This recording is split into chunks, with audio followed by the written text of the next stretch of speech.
சிங்கப்பெண்ணை நான் ரசித்து பார்க்கும் ஒரு சீரியல் சன் தொலைக்காட்சியில். இந்த சீரியலில் வருகின்ற அனைத்து கேரக்டர்களும் அந்த கேரக்டர்களை சிறப்பாக நடித்திருக்கிறார்கள். மகிழ்ச்சி. தற்பொழுது இந்த சீரியல் முடிவுக்கு வருவது போல் எனக்கு தோன்றுகிறது. அதற்கு என்ன காரணம் என்று தெரியவில்லை. ஏனென்றால் டிஆர்பி ரேட்டிங்கில் 5இல் 1ஆக இருக்கிறது, டாப் 5இல் 1ஆக இருக்கிறது. ஏன் இந்த சீரியல் முடிவுக்கு வருகிறது என்பது கேள்விக்குறி. அது இயக்குனருக்கே வெளிச்சம். ஆக இந்த காணொளி எதற்காக என்றால் சிங்கப்பெண்ணை இயக்குனருக்குத்தான். எனது ஒரே ஒரு கேள்வி பல வாரங்களாக என் மனதை சுற்றி வருகிறது.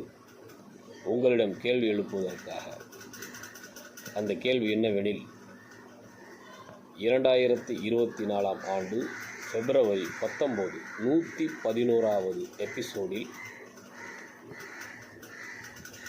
அந்த கம்பெனியின் சில்வர் ஜூப்ளி நிகழ்ச்சி நடக்கிறது.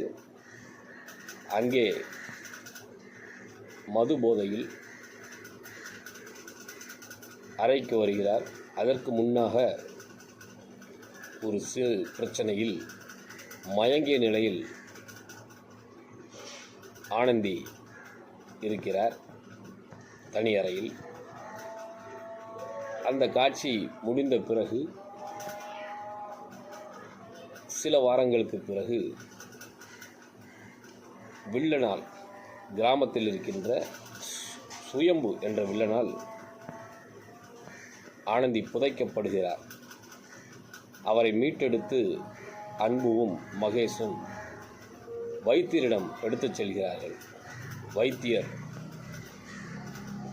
ஆனந்தி கர்ப்பமாக இருப்பதை உணர்கிறார். எனது கேள்வி இங்குதான் வருகிறது. ஆம், இன்று வரை பிப்ரவரி 19ஆம் தேதி நடந்த எபிசோட் 111வது எபிசோட். அன்று நடந்த அந்தந்த நிகழ்வு பிறகு வைத்தியர் ஒரு காரணத்தை உணர்ந்த பிறகு இன்று, அதாவது 2/2/2025 இந்த காலகட்டம் வரை